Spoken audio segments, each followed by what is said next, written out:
Edinson Guanches por acá. Si me indican por favor en el panel de preguntas si me oyen correctamente y si ven mi pantalla, por favor, para continuar con nuestra presentación. Si me oyen correctamente.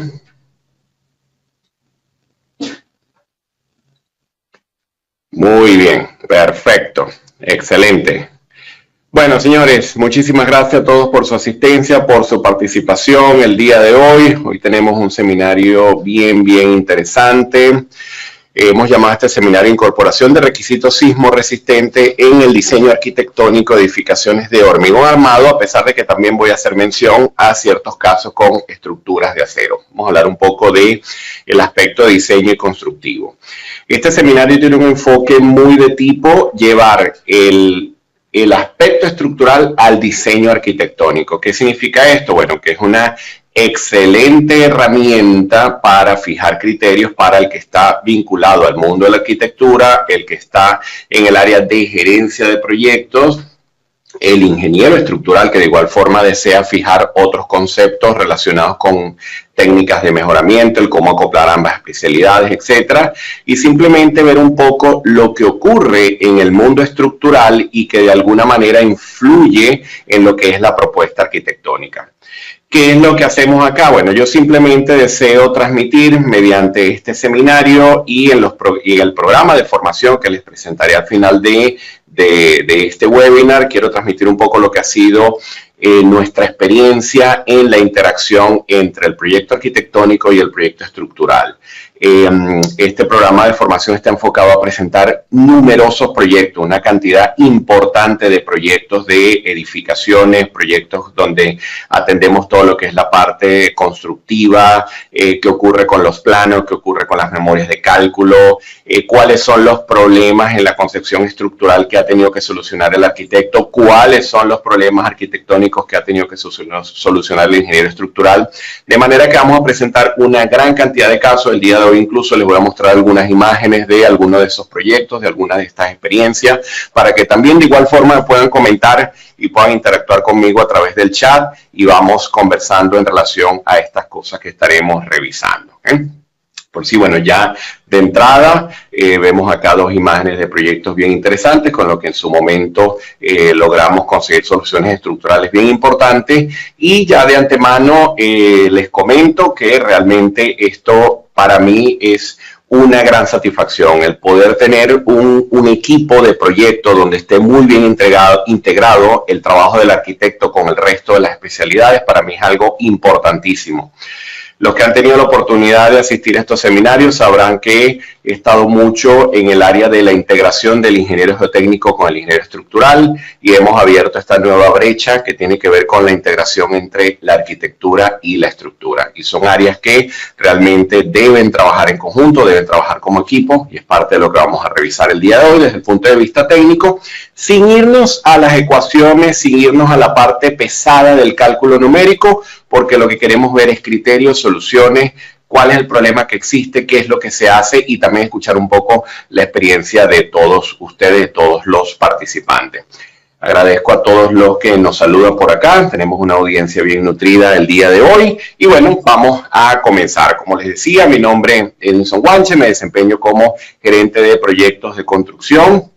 Muchos de estas imágenes que revisaremos el día de hoy son proyectos en los que he participado, ya sea en el área estructural, en el área geotécnica o en el área de gerencia de proyectos, y me desempeño como ingeniero consultor en el área estructural y geotécnica desde el punto de vista profesional, desde el punto de vista docente, como profesor de la Universidad Politécnica de Cataluña. Y esta área que vamos a revisar el día de hoy es una adaptación de lo que típicamente enseño en la maestría de ingeniería industrial dentro del campus de Terrassa en la Universidad Politécnica de Cataluña en Barcelona, y es una experiencia bien interesante porque allí me toca enseñar estas cosas a ingenieros industriales, incluso a ingenieros mecánicos, a ingenieros del área incluso aeroespacial y aeronáutica. Es una experiencia bien interesante porque es como integrar todos estos conceptos en diferentes áreas, en diferentes especialidades. Por eso me gusta transmitir estas cosas, porque he tenido la experiencia de poder llevar este conocimiento a otras especialidades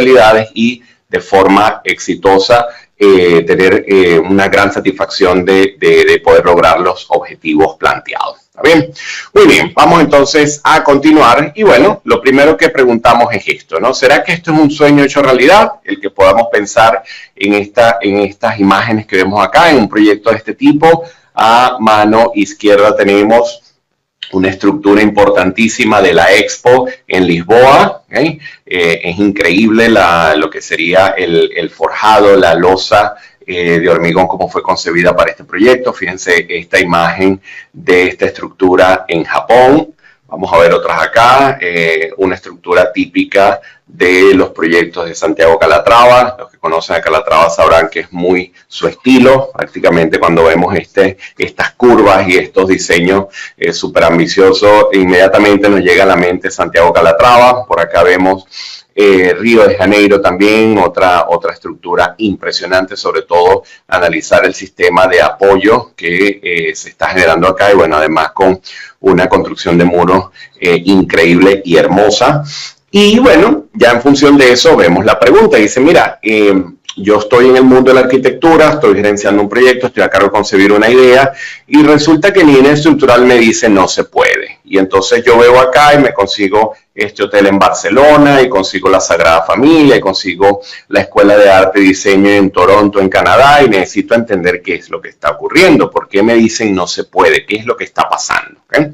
Entonces, bueno, esa pregunta realmente es muy importante responder porque en algunos casos probablemente la respuesta puede ser muy directa, al decir no se puede. En otros casos hay que acotarla mejor. Y es que hay cosas que no se puede por limitaciones de costo y hay cosas que no se puede desde el punto de vista técnico por limitaciones de recursos que a su vez van ligados a los costos. Realmente todo sigue siendo una cadena donde el insumo final es el dinero, es el costo, lo que me puede costar este proyecto o esta obra.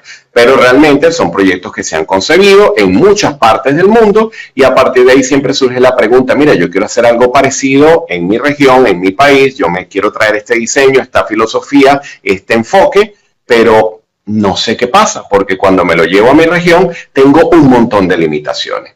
Y eso es interesante porque hay que conocer qué ocurre en estas ciudades como las que están acá, en Barcelona, en Toronto, desde el punto de vista de respuestas, desde el punto de vista de comportamiento y por qué esto se ha podido hacer en ciertos sitios y en otros sitios nos dicen no se puede. Una de las cosas que vamos a responder el día de hoy es si realmente no se puede o es que simplemente existen restricciones económicas que hacen que el proyecto, cuando se analiza la disponibilidad de recursos, arroje un mensaje que diga, mira, los recursos son limitados, no se puede. ¿Okay? Eso es una de las cosas que vamos a revisar el día de hoy.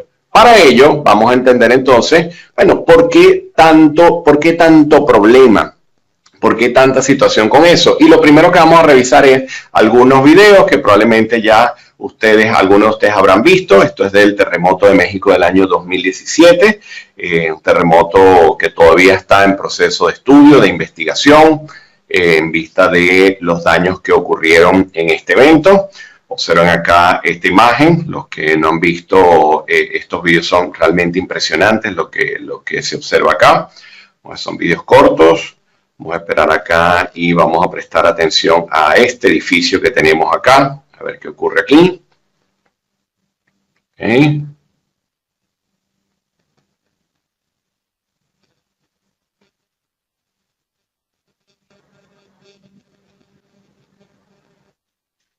Y bueno, fíjense, ahí está colapso completo de la edificación. Por si en el fondo se oye la alarma, los gritos, etcétera. Obviamente fue en pleno evento sísmico. Vamos a chequear este otro. Fíjense cómo cae toda la fachada de hormigón del edificio. Este es otro problema que tiene que ver mucho con la integración arquitectura-estructura. Muchas veces se piensa la fachada como algo superficial y bueno, fíjense, el edificio está ahí en pie, pero fíjense que si hubiesen personas acá alrededor, obviamente esto sería un problema que prácticamente lo transferimos completamente a la respuesta estructural del edificio, independientemente de que haya sido la fachada. Este de acá también es bien impresionante. Vamos a ver, observen sobre todo lo que está ocurriendo justo en este punto donde tengo acá el cursor. Observen qué ocurre acá. Vean lo que está pasando con este pilar acá, con esta columna. Y bueno, y se desploma completamente. Entonces, sí, esta pregunta que aplica mucho al aspecto sísmico, ¿será que hay algún problema? Y alguien pudiese responder, bueno, claro, desde el punto de vista sísmico hay muchos problemas. Y obviamente sí, estamos en lo cierto, desde el punto de vista sísmico hay muchas situaciones adversas, pero vamos a ver otros casos que no tienen que ver con el aspecto sísmico, sino que ocurrieron otras cosas que tienen que ver con concepción estructural, aspectos constructivos, problemas de mantenimiento, etc. Vamos a echar un vistazo a este que tenemos acá. Este es de un puente en Taiwán, año 2019. ¿Okay? Vamos a ver qué ocurrió acá. Observen acá la estructura del puente, como cae completamente. Y una cosa impresionante es que, vamos a ver en la repetición, si logramos, es que vamos a adelantar a ver, correcto. Fíjense, cuando él está cayendo, va pasando acá un vehículo que no termina de llegar. Y bueno, esto tuvo bastantes problemas a nivel, obviamente, de pérdidas económicas y humanas. Vamos a chequear el otro. Vamos a ver este colapso de este edificio también en Asia, año 2007. También un poco impresionante. La calidad del video no es tan buena cuando lo amplío, pero se puede ver perfectamente lo que ocurre acá. Bueno, observen acá cómo está yéndose completamente hacia adelante hasta que finalmente colapsa. Muy bien, vamos a echar un vistazo a otro caso que está acá. Probablemente muchos de ustedes también lo escucharon, un caso muy famoso, el colapso del puente, la pasarela en Florida, que iba a conectar con la universidad. Fíjense cómo colapsa acá la pasarela. Era una pasarela construida con la metodología de construcción acelerada de puentes, elementos preforzados. Era un icono, tanto el sistema constructivo como toda la tecnología que se había desarrollado para este proyecto como tal, y resultó ser, bueno, un desastre, bueno, con implicaciones profesionales bastante serias a las personas a cargo del proyecto. Y este también fue bien sonado en su momento. Este es el Hard Rock Café de New Orleans. Fíjense el colapso de la estructura por un problema constructivo, un fallo a nivel constructivo en el proceso de construcción. Y bueno, fíjense cómo colapsa acá la estructura, también de forma impresionante. Con eso vemos entonces que el problema no es solo sísmico, como veíamos acá en México, sino que pueden ocurrir otras cosas como las que observábamos en estos vídeos, en estas escenas, en estas imágenes que teníamos por acá. Entonces, hay una frase que en algún momento escuché y siempre la escribo porque me parece interesante que algunas personas puedan opinar de esta manera, y es que yo creo que los edificios se caían antes porque no se sabía lo del sismo. Ahora se hacen más resistentes y aguantan sin problema. Ahora tengo más libertad en el diseño. Y la pregunta es, ¿será esto una conclusión? Porque ya hemos visto anteriormente que sí, hay mucho problema que tiene que ver con el aspecto sísmico. Pueden haber obras que fueron construidas antes de la creación de las normas con las que actualmente diseñamos edificaciones. Hay muchos edificios con vicios constructivos, pero también hay muchos problemas de concepción estructural, de cosas que no se pensaron originalmente en el proyecto y hubo cambios en el camino y eso cambió totalmente el comportamiento. Y no son cosas que están ocurriendo solamente en los problemas sísmicos o que ocurrieron en los problemas sísmicos de los años 70, 80, etcétera, sino que lo vivimos en muchas experiencias recientes. Japón sigue siendo un sitio sumamente sísmico, donde cuando hay movimiento sísmico importante, a pesar de ser un país que está a la vanguardia de diseño sísmico, todavía recibe mucho daño en estructura. Chile está a la par con Japón desde el punto de vista de potencia sísmica, de experiencia, de conocimiento, pero de igual forma recibe también daño en estructuras cuando ocurren eventos sísmicos. El caso de Haití es un caso bien dramático porque, bueno, el colapso de esta estructura en Haití y muchos otros daños que se reflejaron también era por falta de control de calidad en muchas construcciones, que originó mucho daño en la región. Este tema de este colegio en Venezuela también tuvo implicaciones importantes para los profesionales involucrados, y acá se produce un fallo que vamos a analizar más adelante y que tiene que ver con esa concepción estructural a la que me refiero. Entonces, ¿qué es lo que queremos decir acá? Bueno, simplemente sí, hay un problema sísmico y eso hace que cuando pensemos en la Sagrada Familia o en las estructuras que vemos en Toronto o que vemos en Francia o que vemos en Alemania, y queremos trasladar ese concepto arquitectónico a sitios como México, a sitios como Colombia, a sitios como Ecuador, Chile, etcétera, entonces de repente conseguimos una gran barrera y nos dice, mira, eso no se puede. Entonces vamos a analizar un poco más el problema para terminar de responder esto. Un punto interesante a tener en cuenta es que vivimos en la era de la globalización. Vivimos en una época que se considera privilegiada desde el punto de vista de acceso a información. Hemos tenido un montón de problemas, como ya sabemos, tenemos una pandemia que, bueno, está haciendo mucho daño a nivel mundial, pero a su vez también tenemos acceso a una cantidad de información que está catalogada por muchos como infinita, y es que realmente podemos conseguir muchísima información de muchísimos temas. ¿Qué ocurre con los códigos de diseño? Años antes, y les puedo decir en mi experiencia, hace unos 20 años más o menos, cuando yo empezaba a desarrollar proyectos de estructura de menor envergadura y empezaba a ser asistente de despachos de ingeniería, etcétera, con profesionales excelentes en el área de diseño y construcción, recuerdo estar muy amarrado a lo que decían los códigos locales, a lo que decía la regulación local, a lo que eran las pautas y los estándares de la región. Pero resulta que ahora no es así. Ahora vivimos en una era donde, ¿por qué no revisar la guía de diseño de España? ¿Por qué no chequear la versión del Eurocódigo de Rusia? ¿Por qué no chequear lo que dice el código neozelandés? ¿Qué dice la normativa americana de cargas? ¿Por qué no vemos qué dice la NSR de Colombia? Y así sucesivamente. ¿Por qué? Porque realmente, aunque existe una regulación local que da las pautas para seguir un paso a paso en el sitio, realmente tenemos muchísima referencia de lo que ocurre en otras regiones para problemas que muchas veces no están resueltos. Por ejemplo, recuerdo un proyecto de, una de las imágenes que les voy a mostrar es de un proyecto en el que participamos hace 2 años, que era una rehabilitación estructural de un lobby de un hotel importante en la isla de San Martín. Y recuerdo que necesitamos unos detalles de jacketing para las columnas, para los pilares, donde la normativa americana no me daba toda la información que necesitaba. Incluso se veía como que todavía estaba esto en pleno estudio, como que mucha investigación, pero no había algo conciso. Bueno, resulta que en la India hay normativa y hay una documentación técnica increíble para ese procedimiento de rehabilitación que nosotros estábamos aplicando en ese proyecto. Y existen software que están especializados en esa metodología en particular, que puedes acoplar perfectamente a la normativa europea, a la normativa americana, etcétera. ¿Qué quiere decir entonces? Que realmente sí, hay que abrirse un poco y pensar en que, mira, lo que ocurre es que yo vivo en Perú, entonces yo trabajo solo con la norma peruana. Perfecto, porque eso es lo que exige la ley como profesional en tu región, pero realmente vas a poder revisar muchas soluciones, muchas alternativas en otras partes del mundo, y esto ya actualmente ocurre así, ¿okay? Ya actualmente hay muchos profesionales y muchos representantes de la ingeniería y de la arquitectura recomendando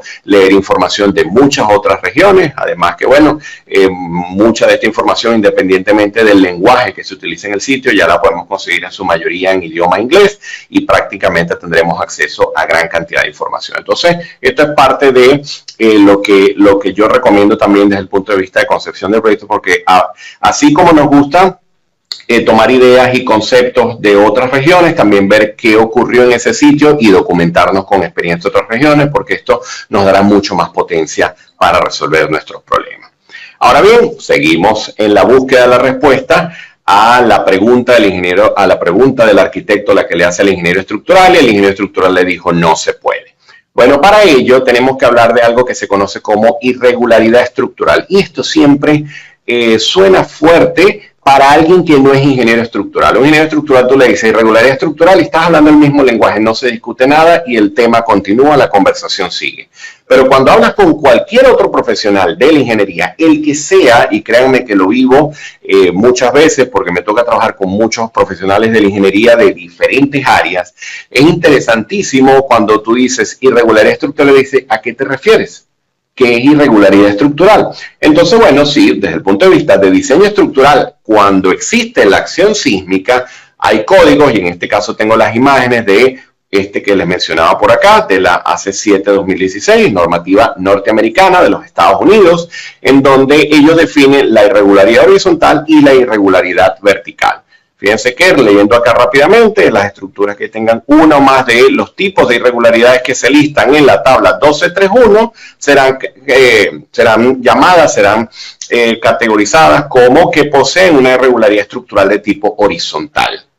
Ok, entonces si vemos acá, no voy a profundizar en nada de esto, ya lo vamos a ver con más detalle y con información mucho más práctica, pero hablan acá de una irregularidad torsional, de una irregularidad torsional extrema, de irregularidades en las esquinas, de problemas de diafragma, de irregularidades fuera del plano, deformaciones fuera del plano, etc. Y luego aparece una irregularidad de tipo vertical y lo define exactamente igual. Nos dice, bueno, que en esta tabla vamos a conseguir una serie de irregularidades que están categorizadas y con eso, si nuestra edificación cae dentro de alguno de estos rangos, entonces es una irregularidad. Ahora bien, ¿qué ocurre acá? Bueno, que cuando aplica cualquiera de estas cosas, fíjense acá que habla algo que se llama entrepiso blando extremo, problemas de irregularidades de masa, irregularidades geométricas en vertical, discontinuidad en el plano y así sucesivamente. Ahora bien, cada una de estas irregularidades, tanto la horizontal como la vertical, fíjense que entonces tiene una categoría de diseño sísmico que aplica según cada irregularidad. Ok, quiere decir entonces que a partir de estas irregularidades que tengo acá, existen unos requisitos. Hay que aplicar un peso allí, hay que aplicar una información en el proceso de diseño y ese proceso de aplicación, que en su mayoría son restricciones, castigos en el diseño, es lo que comienza a afectar la concepción del proyecto. Esto es lo que hace que el proyecto pueda volverse inviable, porque en muchos casos este castigo, esta restricción, este constraint, esto que le estamos cargando al proyecto, puede que el arquitecto haya pensado en una columna o en un pilar de 30 por 30, pero que terminará siendo de 70 por 70 si queremos diseñar esa estructura con esa geometría, o que tengamos que incrementar fuertemente la altura de la viga, o que el voladizo que queríamos delgadito de 20 centímetros realmente tenga que ser una forma acartelada, en donde la sección más alta de repente es de 80 centímetros y la más pequeña puede ser de 30 y cosas así, ¿okay? Porque simplemente cuando nos vamos a revisar lo que ocurre con cada uno de estos problemas, hay un castigo, hay un peso en lo que sería el proceso de diseño, el proceso de concepción. Entonces acá ya vamos entendiendo un poco más lo que es el concepto de la irregularidad estructural, que vuelvo y repito, un ingeniero estructural simplemente dice sí, es irregular, lo ve, lo analiza y es muy rápido, es algo expedito, pero realmente cualquier otra especialidad dice no entiendo si esto es irregular o no es irregular. Muy bien, entonces para ello yo les dejo acá un mapa sugerido. Esto al leerlo va a sonar un poco filosófico, pero está escrito con la experiencia que tengo en concepción de proyectos estructurales, y es que durante 20 años he trabajado con arquitectos de excelente trayectoria, excelentes profesionales que hemos hecho equipo increíble para concebir muchísimos tipos de proyectos en el área industrial, residencial, comercial, etcétera. Y en función de eso sé que esta metodología funciona y que, aunque pueda sonar un poco filosófico, para ciertos tipos de proyectos realmente es algo que podemos ir cultivando poco a poco, porque sí se puede lograr. Lo primero que hay que pensar entonces en esta ruta es que el arquitecto, como gerente de proyecto, como el que concibe el proyecto, él va a desarrollar una propuesta. Acá lo deseable es que se integre el requerimiento arquitectónico conjuntamente con la estructura. ¿Por qué? Para que el ingeniero estructural no cambie el proyecto, porque ese es el eterno problema. ¿Okay? En algún momento, así como trabajé con excelentes profesionales de arquitectura, en algún momento me considero un arquitecto que me dijo, mira, los pilares los ponemos después. Entonces aquí está la arquitectura y los pilares los ubicamos después. Claro, eso era un problemón, porque cuando pensábamos en la estructura, mi estructura no tenía para nada que ver con lo que él quería hacer. Entonces, claro, si al diseño arquitectónico integramos un concepto estructural, no tiene que ser el diseño, pero por lo menos un concepto estructural, ya uno visualiza cuál es el pensar del proyecto, cuál es el norte del proyecto, hacia dónde se dirige la propuesta. Esto es bien interesante porque obviamente si no tenemos ninguna guía, el estructural además va a aplicar todo el peso de la ley, si no tiene ningún lineamiento, ninguna restricción, y a partir de ahí entonces ya empezamos con el pie izquierdo, ya el proceso de comunicación se va a ver notablemente afectado porque es como que, bueno, hay un mapa que no tiene coordenadas y el estructural va a asignar las coordenadas como mejor le parezca, cumpliendo con un montón de normativas y requisitos, etcétera, y simplemente va a bloquear totalmente el concepto arquitectónico.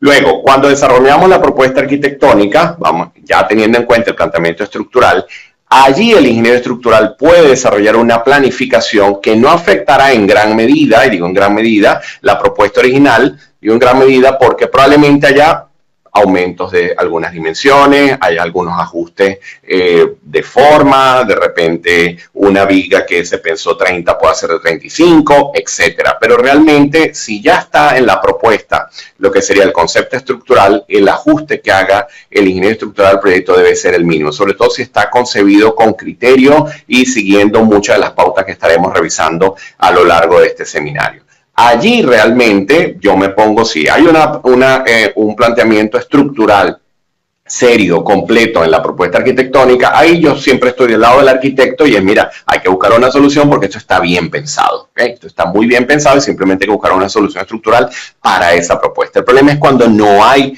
planteamiento estructural en la propuesta arquitectónica. Luego se realizaría el diseño del sistema estructural y acá hay que pensar que vamos a diseñar contra cargas verticales y laterales. Obviamente cuando el diseño tenga el aspecto de la carga lateral, y allí me refiero principalmente al aspecto sísmico y de viento, es donde viene la mayor cantidad de problemas. Y por eso es que acá entonces, si el arquitecto no está totalmente versado en lo que es la nueva filosofía de diseño sísmico, la nueva filosofía de diseño por viento, bueno, de allí el objetivo de esta presentación y esta información que le transmito, simplemente para que ya lo podamos tener en cuenta en nuestros proyectos. Obviamente, ya cuando pensamos en este sistema resistente a cargas verticales y horizontales, ya sí estamos aplicando códigos, normativas, requerimientos, etcétera, y un montón de requisitos para concebir el proyecto. Con esto lo que se busca es que ese proyecto arquitectónico quede sin variaciones.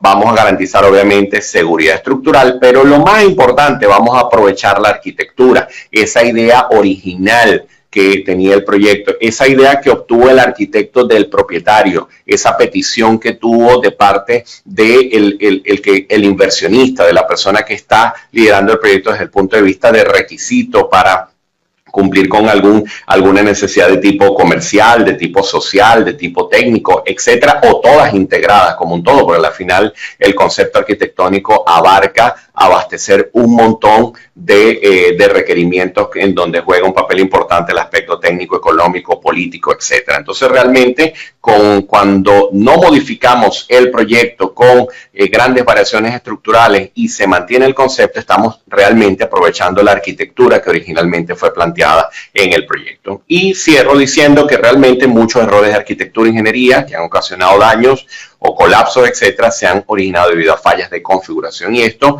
se ha vivido en muchísimos proyectos, tanto en edificaciones como en el área de puentes, que ha sido el área en la que me he desarrollado desde el punto de vista también estructural. ¿Okay? Muy bien, entonces para ello vamos a ver algunas de estas irregularidades sin ir al aspecto matemático, al aspecto numérico, que es el que atiende ya el ingeniero estructural desde el punto de vista de diseño, mediante el uso de software, mediante cálculos manuales también, cálculos mediante hojas programadas, etc. Vamos a pensar un poco en el concepto. Entonces, para ello vamos a ver estas irregularidades estructurales con enfoque sismo resistente. ¿Por qué? Porque tenemos que tener muy claro dónde estoy yo, en qué sitio estoy. Estoy en una región que va a tener actividad sísmica, entonces sí, definitivamente tengo que familiarizarme con el concepto de la irregularidad horizontal y de la irregularidad vertical.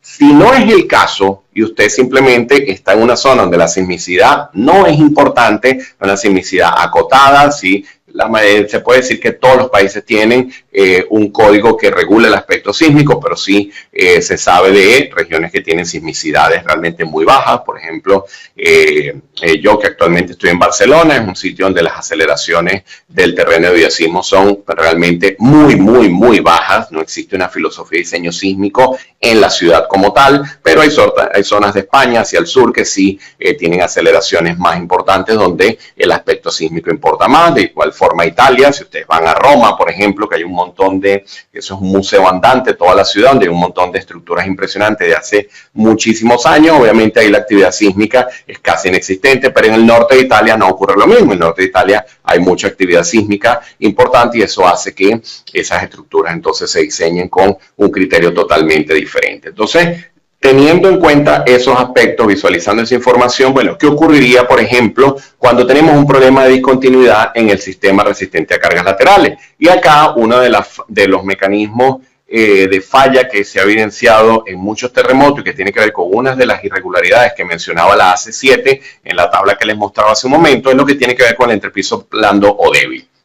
Le hago la división acá porque hay uno que tiene que ver con resistencia, el otro tiene que ver con rigidez. Como les digo, no voy a ir de momento al aspecto numérico, pero entender de que cuando movemos este edificio lateralmente, hay un problema de transferencia en el que la estructura debe garantizar la transferencia armónica de carga de un extremo al otro. Si eso no ocurre y hay cambios bruscos de rigidez, como ocurre en esta zona donde al tener este espacio ya la rigidez de este pilar viene a ser diferente a este, o como ocurre acá, que es un caso típico de planta libre, no se le conoce planta libre y puede propiciar un mecanismo de entrepiso débil o blando. ¿Qué es lo que ocurre acá? Bueno, que la rigidez de acá lateral viene a ser muy diferente al del resto de los niveles y para ello entonces las soluciones inmediatas, las de fácil aplicación es, bueno, mira, yo tengo que solucionar acá un problema de rigidez, tengo que variar estas dimensiones. Esto hay que entenderlo porque realmente no es la misma distribución de rigidez lateral de este pilar al resto de los pilares. Y analizar, no se trata solo de aumentar, obviamente, se hace un planteamiento, aumentar dimensiones, se puede aplicar una técnica incluso de predimensionado para tener un número gordo que me permita poner eso en mi propuesta para que luego el ingeniero estructural se encargue de validar si hay que aumentar esto 5 centímetros más, 10 centímetros, si está bien, si incluso se puede bajar. En algunos casos, por ejemplo, esta es una solución típica de un lobby de un hotel, de una entrada que queremos hacer impresionante y queremos un pilar en el medio, etcétera. Entonces, bueno, obviamente muchas veces esta dimensión, si se incrementa, no importa mucho desde el punto de vista arquitectónico, para ese caso que les menciono, pero en otros casos sí pudiese haber limitaciones de dimensión, entonces hay que tener en cuenta que realmente este pilar, al no tener la restricción lateral que tiene el resto, va a funcionar diferente, sobre todo si lo analizamos ante cargas laterales. De igual forma ocurre acá. ¿Por qué sabemos estas cosas? ¿Por qué estos cambios bruscos de rigidez que ocurren acá los entendemos como una fuente de irregularidad estructural? Bueno, porque miren estas imágenes de Turquía del año 99, esto que está acá es planta libre, esto es también entrepiso blando, y esto que ocurre acá abajo es un problema clásico de cualquier proyecto. Dice, bueno, pero ¿y dónde va el estacionamiento? El estacionamiento tiene que ir debajo del edificio. Entonces le dice, bueno, es que si no tengo ese espacio ahí abajo, imagínate, no puedo hacer el estacionamiento. No hay problema, lo vamos a hacer. Lo que hay que tener en cuenta es que este pilar que está acá no puede ser un pilar delgadito, probablemente tenga que ser un pilar un poco más robusto. ¿Por qué? Porque va a haber un cambio de rigidez muy importante que me desarrolla acá la pared, la mampostería, el cerramiento que tengamos por encima del edificio, y acá no existirá nada. Probablemente pueda existir en los laterales, muchas veces se pueden plantear soluciones así. Bueno, ¿qué pasa si fortalecemos estos de acá de los extremos y hacemos un incremento más moderado para aprovechar mejor el área libre que existe acá? Puede ser una solución en vez de que todas aumenten en la misma proporción. Sí, pudiese ser. Y obviamente lo que típicamente ocurre es que el concepto arquitectónico exige que esta columna sea rectangular y que el lado menor obviamente quede hacia el área libre que necesito para los vehículos. ¿Qué es lo que hace eso? Bueno, que este edificio se hace muy resistente perpendicular a la pantalla, pero en esta dirección se hace muy débil ante carga lateral. Y véanlo siempre así, el ingeniero estructural siempre tiene que considerar que el terremoto, el sismo, la acción sísmica viene de manera ortogonal, viene en una dirección o viene en la otra dirección. Es la forma en la que típicamente hacemos el análisis. El edificio puede quedar excesivamente rígido en una dirección, pero tenemos que garantizar que la otra respuesta funcione de igual manera. ¿Por qué? Porque cuando uno analiza este edificio, uno se da cuenta que la zona más débil será la que tiene menos rigidez, digamos en este caso hacia el lado donde tengamos la sección más reducida de las columnas de los pilares, y por allí es donde pudiese haber un mecanismo de falla como el que ocurre en estas imágenes que está acá, y ha ocurrido en muchísimos proyectos. En otros casos no necesariamente ha incurrido en colapso, pero puede dañar tanto la estructura que simplemente hace toda la edificación inservible, y los proyectos de rehabilitación son sumamente costosos. ¿Vale? Entonces, que esto es parte de lo que ocurre en ese tipo de irregularidad vertical. Vamos a ver otros casos. Tenemos esta condición que está acá, donde también vamos a recibir una negativa importantísima de la mayoría de los proyectos estructurales. Mira, no, esto está prohibido, no se puede, esto tiene que ser así. Entonces también, bueno, vienen cosas como que, mira, pero yo una vez vi este edificio y mira esto que está acá, y una vez vi en una región que hacían unas edificaciones como esta, y yo acá no veo ningún problema, y porque esta discontinuidad se observa en algunas edificaciones, etcétera. Y bueno, y vienen todo este montón de interrogantes. Bueno, esto que está acá en regiones donde no hay sismicidad es bastante común, es súper común. En España lo llaman apeos. ¿Okay? Este que está acá, esta solución de apoyar un pilar en una viga, lo llaman apeos. Ojo, no todos los arquitectos, no todos los ingenieros están de acuerdo con la solución, pero es algo que se utiliza muchísimo en España y se diseña. Simplemente, bueno, se hace una revisión importante de resistencia acá, en esta viga, para soportar este pilar. Hay una especie de refuerzo y se hace toda una evaluación de fuerzas, deformaciones, etcétera, y se revisa de que eso funcione realmente bien para este pilar que está acá. ¿Qué ocurre? Que desde el punto de vista sísmico, esto mismo que se observa acá, que es esto que está acá, donde ya es una edificación de más altura, ya esto comienza a generar una transferencia de carga un poco errática. Entonces, otra de las cosas que vamos a analizar acá es que hay que entender por dónde va la carga, ¿ok? Es como el agua. Las cargas yo siempre las defino como el agua y me parece una definición excelente. ¿Por qué? Porque simplemente el agua, nosotros cuando diseñamos una red de tubería, cuando pensamos en que vamos a llevar agua desde el tanque a los diferentes apartamentos, bueno, nosotros pensamos en toda una canalización con unos diámetros, con un sistema de bombeo para que el agua llegue cabalmente a cada sitio. Y si nos preguntan cómo llega el agua, lo podemos explicar perfectamente. Mira, se enciende la bomba, sale del tanque, sube por acá, va a este apartamento, va a este otro, y hay facilidad de explicarlo. De igual forma con el desagüe, es la misma forma. Mira, hay una tubería de 4 pulgadas que se conecta a esta es de 6 pulgadas y así sucesivamente, y hay un desagüe, tal cual. Las cargas tenemos que entenderlas igual. Quiere decir que cuando concebimos el proyecto, no se acepta el decir, no entiendo muy bien qué ocurriría, pero bueno, pero vamos a ponerle un poco más de acero para que aguante. Esa respuesta no es válida, ¿okay? No es válida. Realmente nosotros tenemos que entender cómo va la carga. Y nuestro objetivo principal es que la carga llegue rápido al suelo. Véanlo así. La carga tiene que llegar de forma muy rápida al suelo, ya sea carga vertical o carga horizontal, pero eso tiene que llegar de forma rápida.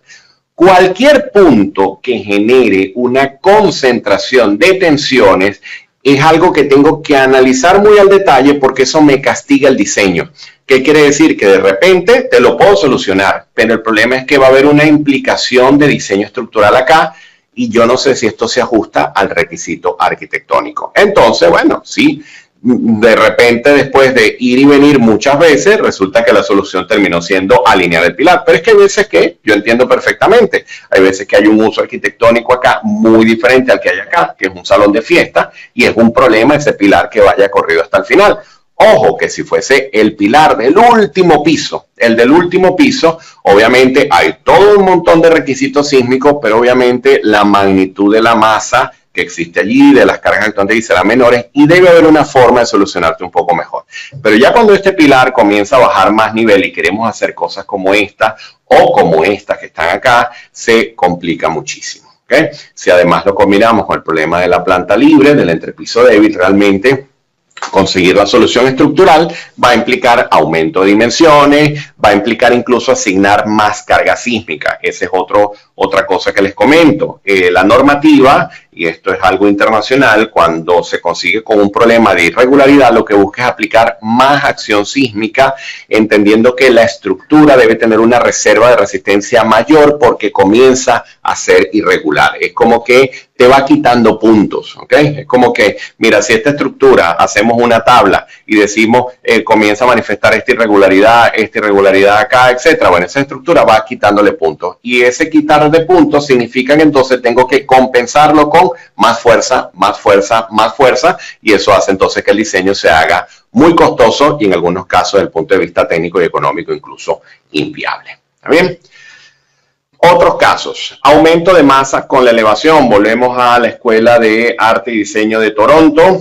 Toronto es una zona no sísmica. Recientemente, en los últimos años, se han generado unos requisitos especiales para incorporar diseño sísmico más potente dentro de Toronto, sobre todo por análisis geológicos completo alrededor de Canadá. Es irónico porque Vancouver es una zona sísmica, está al lado del océano, sigue el mismo lateral que tiene Chile, que tiene Ecuador, etcétera. Lo que ocurre es que Vancouver está mucho más arriba, pero de igual forma posee problemas de sismicidad importante. Y Toronto, que está más hacia el centro, no está afectado por eso, pero ya últimamente se registra de que sí, que hay que tenerle cuidado, y ya se han empezado a aplicar ciertos requisitos especiales en Toronto para nuevos proyectos y revisión de proyectos existentes, ¿okay? Pero claro, obviamente al ser de actividad sísmica casi inexistente, estos proyectos son viables. Esto que está acá es en Barcelona, de igual forma. Entonces, claro, obviamente no hay un problema de vibración lateral importante que ocurriría cuando aumentamos la masa con la elevación. ¿Okay? Esto obviamente puede tener muchas connotaciones. Fíjense acá, este edificio se ve bastante simétrico, muy simétrico, pero resulta que acá arriba hay unos tanques. ¿Okay? Hay unos tanques, esto es una estructura más de tipo industrial. Bueno, este aumento de la masa, fíjense, ya no tiene que ver con la geometría, sino que simplemente hay mucha masa en el tope del edificio. Eso hace que este edificio responda lateralmente de manera muy diferente. Si la masa está concentrada acá arriba, hay un tratamiento allí que castiga mucho el diseño de la estructura. Por ejemplo, los edificios que muchos centros comerciales tienen el cine arriba, ¿no? Ese es un caso bien interesante porque incluso a veces hacemos el proyecto, la parte predimensionada, el primer estimado lo hacemos muy rápido, y a veces los movimientos de cargas no los pensamos, ¿no? ¿A qué me refiero a movimiento de carga? Bueno, ¿qué pasa cuando el cine está funcionando? Olvídense de la época de pandemia, vámonos a la época normal. El cine está funcionando y simplemente ya son las 10 de la noche, está todo cerrado en el centro comercial, pero encima en el área de los cines hay 400, 500 personas. Entonces es un caso de masa con elevación que se traduce en una irregularidad que no necesariamente tiene que ver con la geometría, sino por un proceso de movimiento de carga que hace que ese edificio, su diseño, lo castigue a nivel de pilar. Imagínense un péndulo, imagínense que esto, viene el terremoto por acá, lo mueve y esto comienza a oscilar como un péndulo, y automáticamente el que la masa esté ubicada acá castiga mucho el diseño. Luego, las variaciones de la geometría tiene que ver mucho con la relación de estos salientes. Entonces hay algunas recomendaciones acá de algunos autores. Acá les dejo estas relaciones para que se tengan en cuenta en los proyectos, pero realmente, si les soy sincero, esto es, bueno, si quisiésemos concebir algo, una geometría muy, muy particular y necesitamos que todo esté conectado, etcétera. Pero realmente la solución que yo recomiendo es separar esto en cuerpos.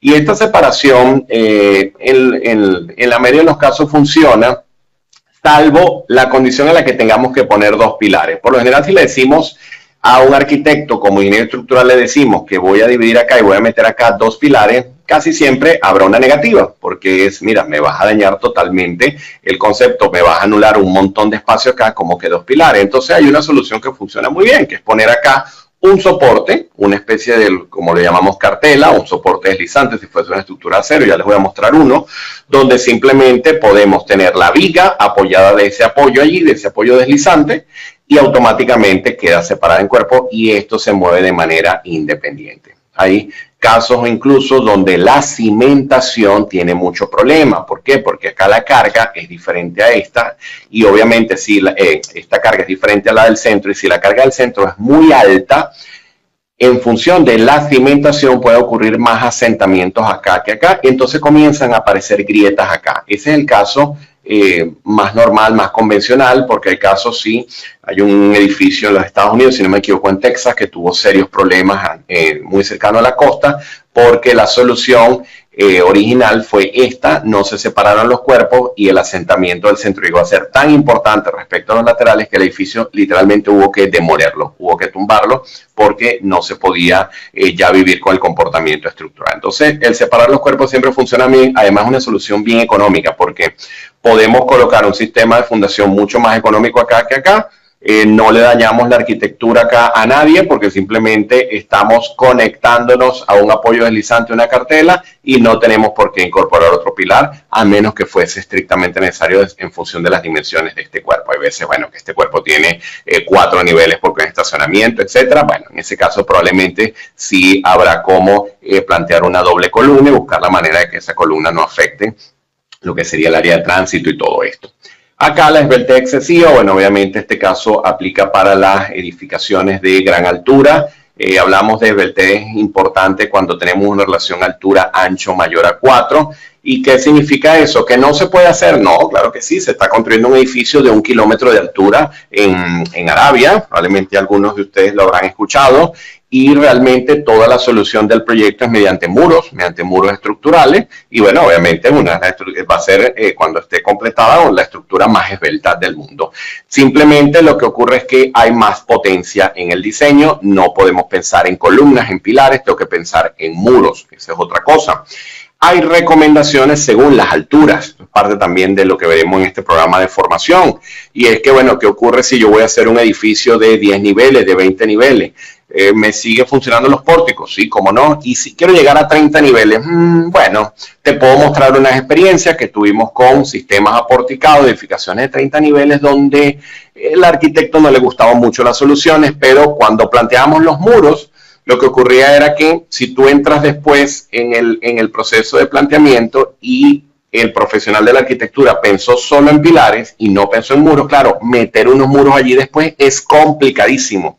Entonces, claro, llega un momento en el que el tamaño del pilar se hace tan grande que ya pierde el enfoque, pierde el concepto, independientemente que hayamos garantizado la seguridad estructural. Y si nos vamos un poco más allá, a nivel estructural, realmente no funciona tan bien como lo hemos hecho con muros. Un ejemplo, bueno, el edificio más esbelto del mundo está hecho con un sistema de muros que no son muros de dimensiones imposibles. No, son dimensiones convencionales, con concretos de alta resistencia, eso sí, pensados desde el comienzo para poder solucionar un problema de esbeltez excesiva. ¿Bien? Tenemos otra por acá, también muy conocida, el efecto de columna corta. Algunos autores la definen como una regularidad de tipo intencional, y yo estoy muy de acuerdo con esa definición, porque lo que ocurre acá es que ustedes van a ver los modelos estructurales. Ya les voy a mostrar unas imágenes donde nosotros por lo general pensamos con estos elementos, estas columnas, estas vigas, lo que llaman los elementos tipo frame. ¿Okay? Nosotros pensamos en nuestra estructura de tipo como un diagrama unifilar, como un diagrama de barras. Resulta que cuando se construye la edificación, incorporando el aspecto arquitectónico normal y lógico que puede tener, por ejemplo, un colegio, esta es una solución muy típica de colegio o de salones de recreación, de fiesta, lo que sea, donde tenemos estas ventanas acá en la parte superior, etcétera. Bueno, ¿qué es lo que está ocurriendo? Que el ingeniero estructural pensó que este pilar se iba a comportar de esta manera, con este diagrama que está acá. Cuando metemos acá una restricción con una rigidez importante como es la pared, lo que ocurre es que estas fuerzas que se estaban distribuyendo a lo largo de toda esta altura se concentran en esta zona que es la zona libre. Entonces ese tramo, que es mucho más corto que el resto de la columna, uno lo llama el efecto de columna corta o de pilar corto. Cuando todas esas fuerzas ahora se concentran en esta zona que está acá, es como que hubiese un incremento importantísimo de las cargas acá, y esto genera este daño que, fíjense, esto se ha evidenciado en muchísimos países del mundo durante muchos años.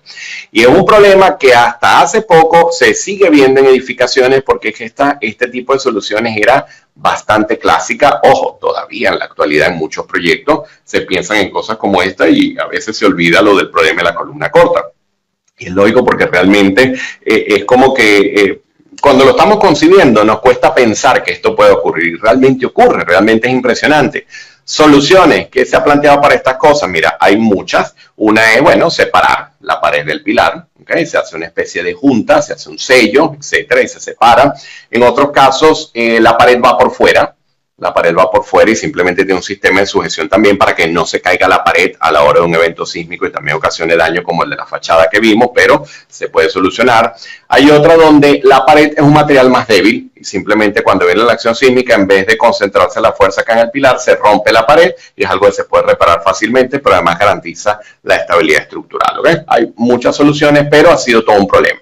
Y una pregunta interesante, y al final les voy a mostrar algo de los software que actualmente utilizamos para este tipo de proyectos. La pregunta interesante es, bueno, pero yo siendo arquitecto, yo digo, pero ya va, ¿y por qué es que ustedes no incorporan la pared en el proyecto? Esto es algo que hacemos desde hace muy, pero muy poco tiempo.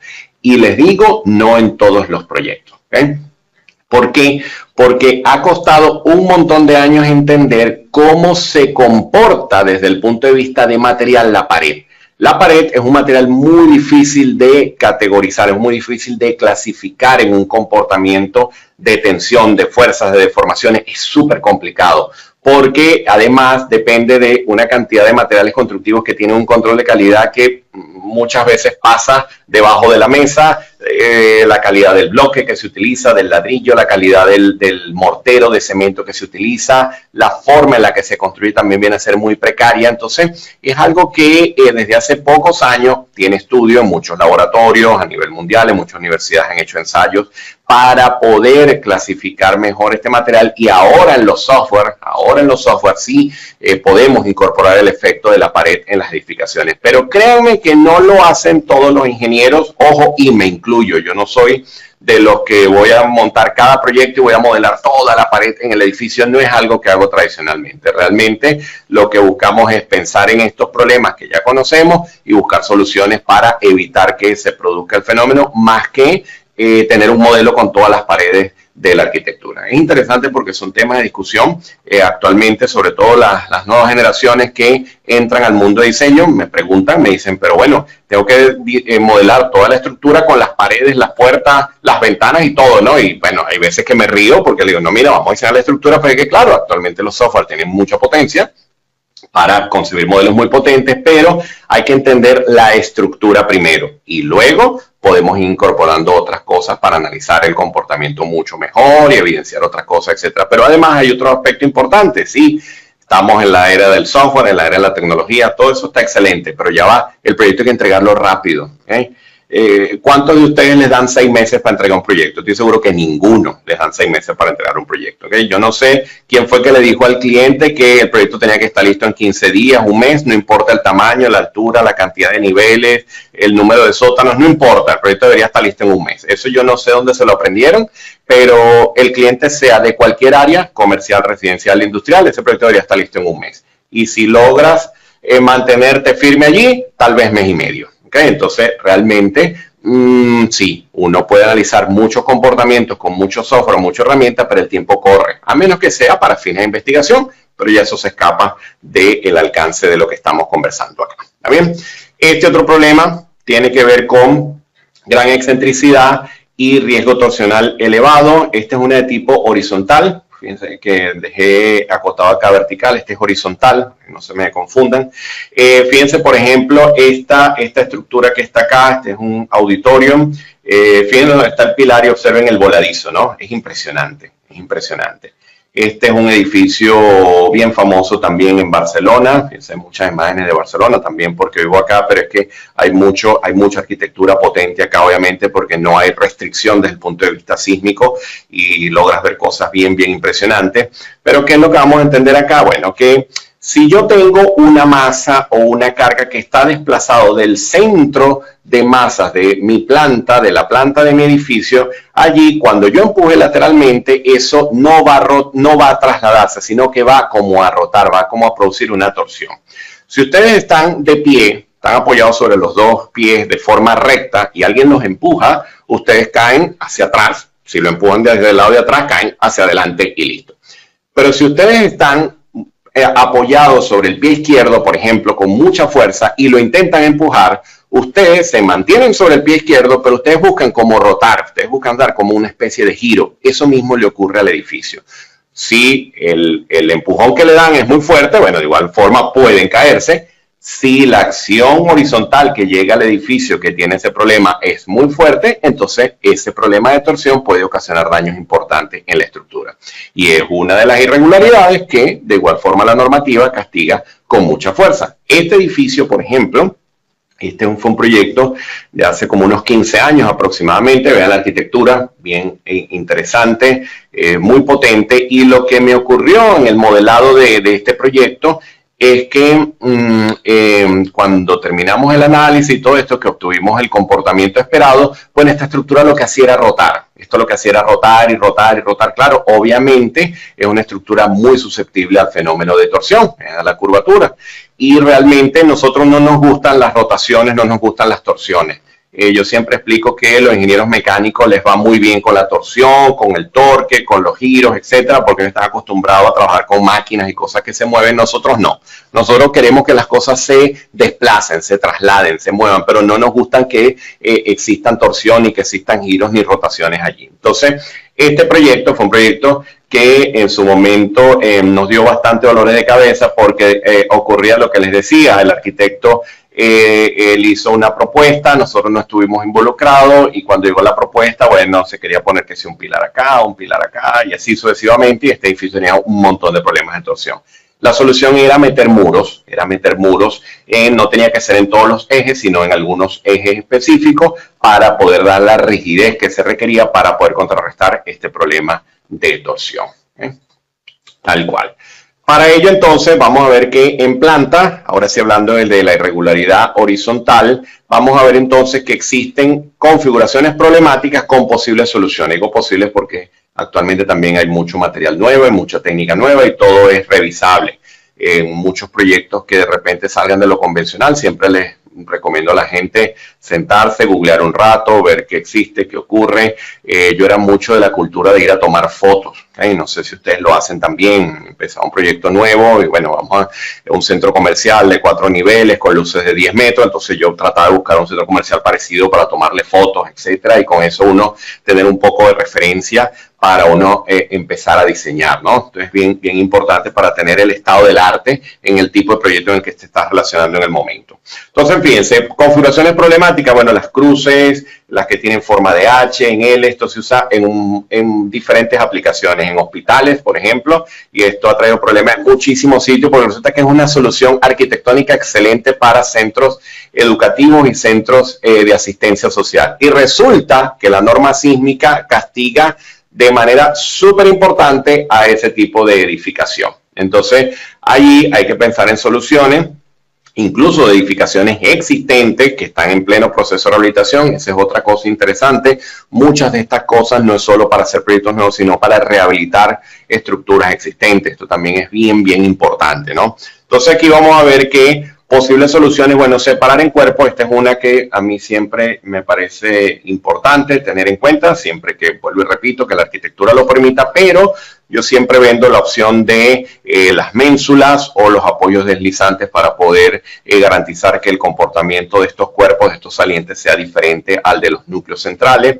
En otros casos, si eso no se puede, la solución es rigidizar con pantallas en los laterales. Habría que ver si realmente puedes anular esta zona del edificio y tener accesos diferentes. Y alguien diría, bueno, pero es que estos son dibujitos, aquí no veo cosas, nada. No, pero es que no sé cuántos arquitectos tengo en la audiencia, pero realmente la propuesta arquitectónica comienza con formas, con geometrías, y a partir de la geometría que exige, que demanda el proyecto, comienza la solución. Se lo comento porque obviamente puede ser extraño ver la forma geométrica ahora, pero es que hay que verlo así, desde el punto de vista geométrico, para que ya desde el comienzo quede concebido en la arquitectura.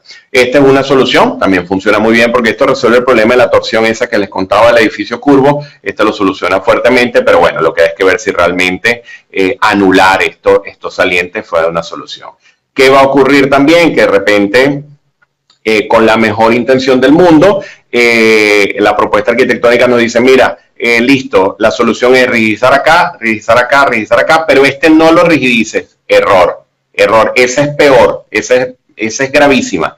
Porque lo que va a ocurrir es que ahora te quedó toda esta zona rígida y esto es equivalente al pie izquierdo que les contaba hace un momento. El pie izquierdo en el que estás apoyado, cuando venga la carga lateral, ahora esto se va a mover de forma muy suelta respecto al resto del edificio.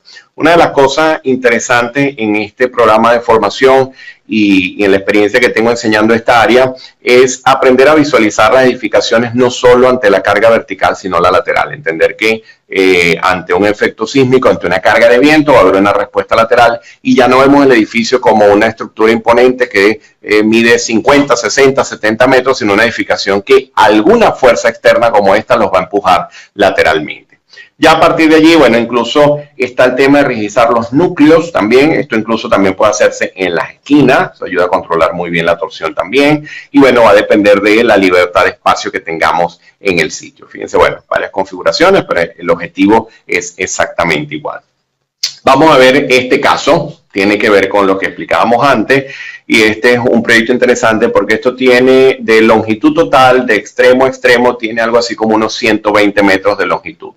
Entonces, cuando trabajen con el ingeniero estructural de la vieja guardia, que fue con el que yo prácticamente me formé, con ese profesional que seguía mucha recomendación, mucha tradición de diseño constructivo y que eran excelentes para visualizar soluciones sin necesidad de tocar un software.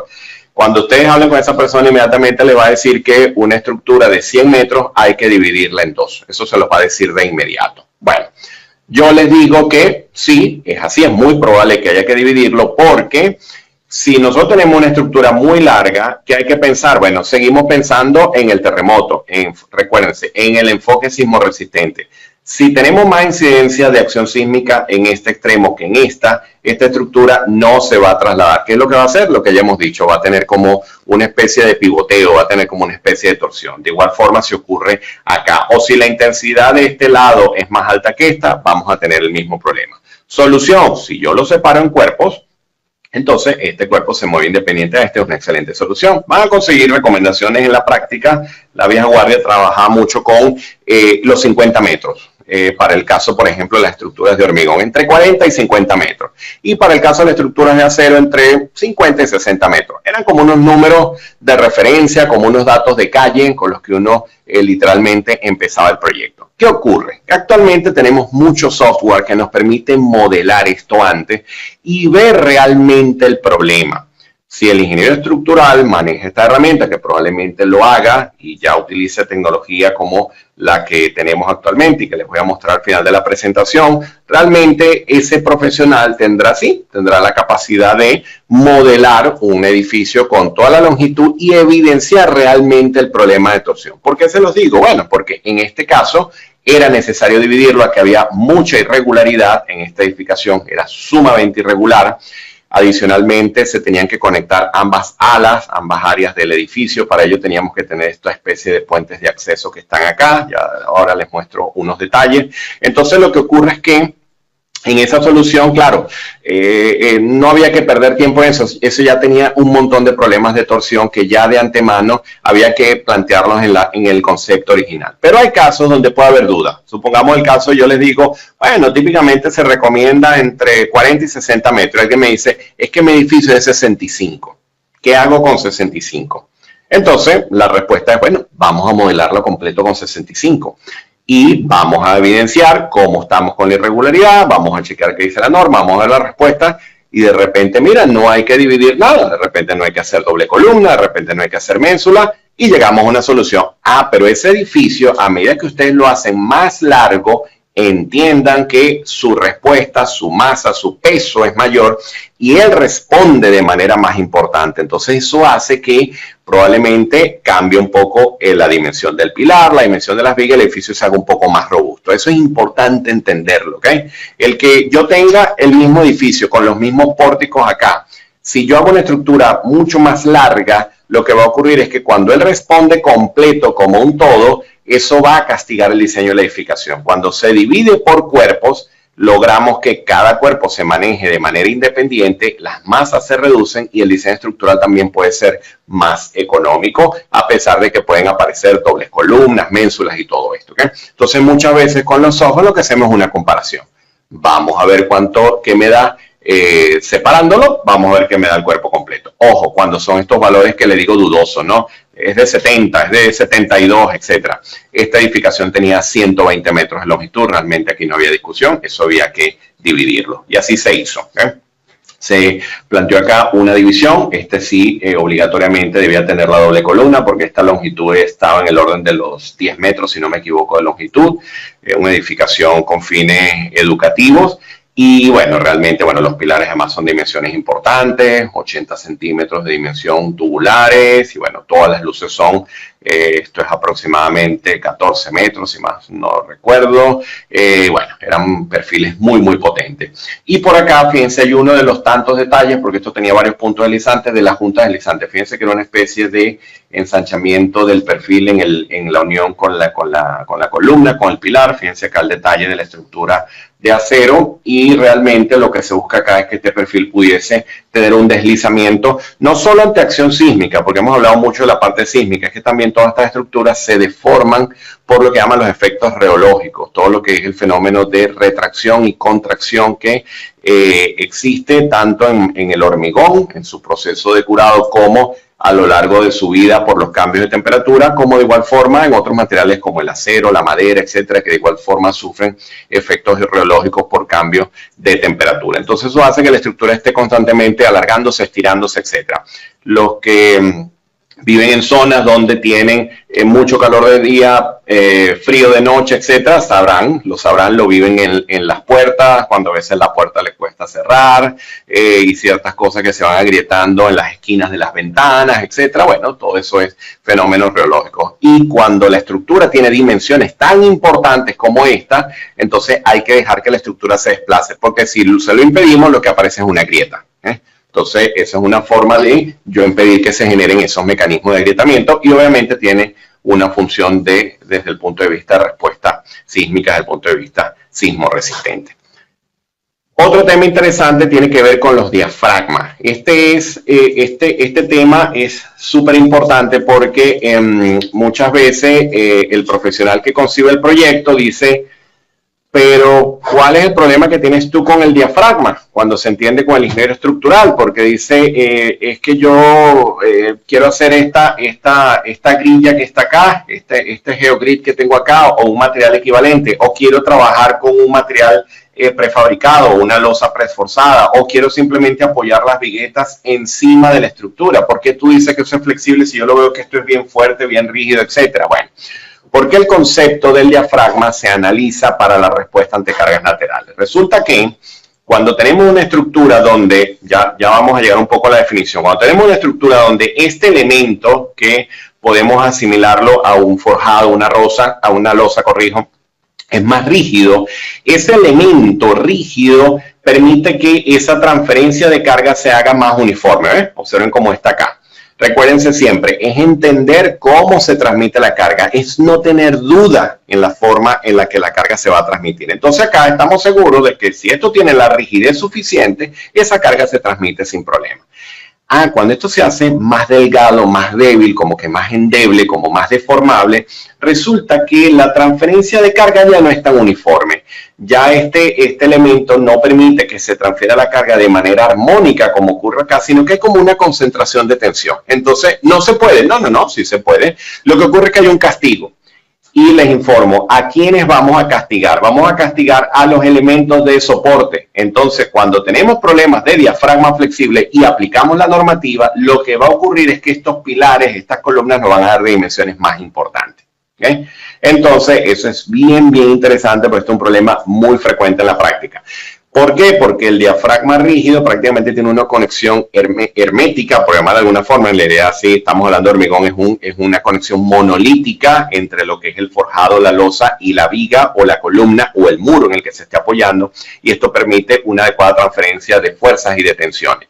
Pero cuando hablo de un diafragma flexible, algo que está montado encima, que tiene una sujeción mínima, etcétera, y aplico una carga horizontal que viene por un efecto sísmico, realmente no hay cómo transferir las cargas de la misma manera como ocurre acá. Esto ocurre con esta solución, que se ve mucho en proyectos industriales, como este que está acá, donde típicamente este es el detalle que se consigue. Bueno, estos pilares, estas columnas de estos proyectos industriales tienden a tener dimensiones importantes porque este diafragma que está acá realmente nos genera una gran resistencia o mejor dicho, una gran rigidez lateral para un adecuado proceso de transferencia de carga. Además que en este tipo de edificios por lo general hay muchas aberturas.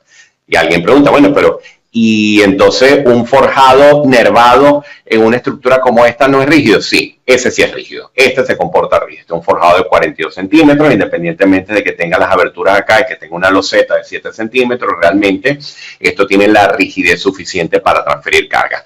Obviamente, con mucha más razón, un forjado macizo.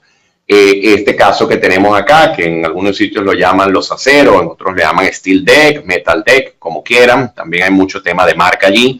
Realmente, ya cuando esto tiene espesores de 12 centímetros, independientemente que el espesor efectivo para 12 centímetros sea algo así como unos 8 o 9 centímetros más o menos, ya eso comienza a tener la rigidez suficiente. Además, que tiene que estar adecuadamente conectado al elemento estructural. Fíjense, son conectores de corte que garantizan que haya un desplazamiento uniforme entre la losa y la viga como tal. Entonces eso hace que se comporte como un diafragma rígido. Cuando no hay esto, tampoco hay esto, no hay macizo, no hay unión rígida con los apoyos, eso se va a comportar como un diafragma flexible y el proyecto se castiga muchísimo a nivel de soporte. Vuelvo y repito, no es que no se puede, es que entendemos que falta rigidez en el diafragma y tengo que suministrársela al resto de los elementos estructurales. ¿Está bien?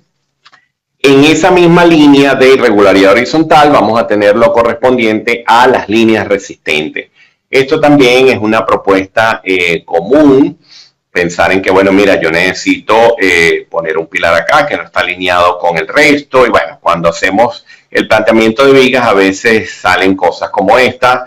En algunos casos, incluso en planteamiento estructural, hay veces que alguien puede pensar en poner una viga acá diagonal, una viga diagonal. Y bueno, uno empieza a inventar cosas, literalmente, para tratar de entender cómo se desplazaría esa carga lateral. ¿Okay? Y vuelvo a lo mismo. Lo que ocurre es que en este primer planteamiento no hay una claridad estructural. ¿Okay? Eso es lo que ocurre. Entonces alguien dice, bueno, una claridad estructural es esta, pero qué aburrido, ¿no? O sea, también hay que entender, o sea, obviamente no podemos pensar en proyectos arquitectónicos todas las estructuras cuadradas. Eso es imposible, porque si me voy al caso de pantalla y dice, bueno, aquí está toda esta, pero esta zona la necesito libre porque necesito acá unas fachadas espectaculares, etcétera, y necesito accesos acá. Bueno, está bien, pero es que lo tienes que hacer de esta manera, vuelvo a lo mismo, qué aburrido. Obviamente yo lo tengo perfectamente claro. Entonces el punto es, bueno, pero yo puedo conseguir esa claridad estructural en un proyecto irregular. Bueno, esta es una experiencia de un proyecto donde el arquitecto desde el comienzo, él ya tenía claro, pues tuvimos unas reuniones iniciales antes de iniciar todo el proceso de diseño, y él tenía claro en que la planta tenía mucha irregularidad, incluso con elevación, había unas zonas abiertas, como se observa acá. Solución, bueno, mira, esta fachada al final tenía que ser de pared, entonces dijimos, bueno, ¿y por qué no un muro? Un muro delgado, un muro de 10 centímetros, 12 centímetros, no recuerdo, que iba en esta zona.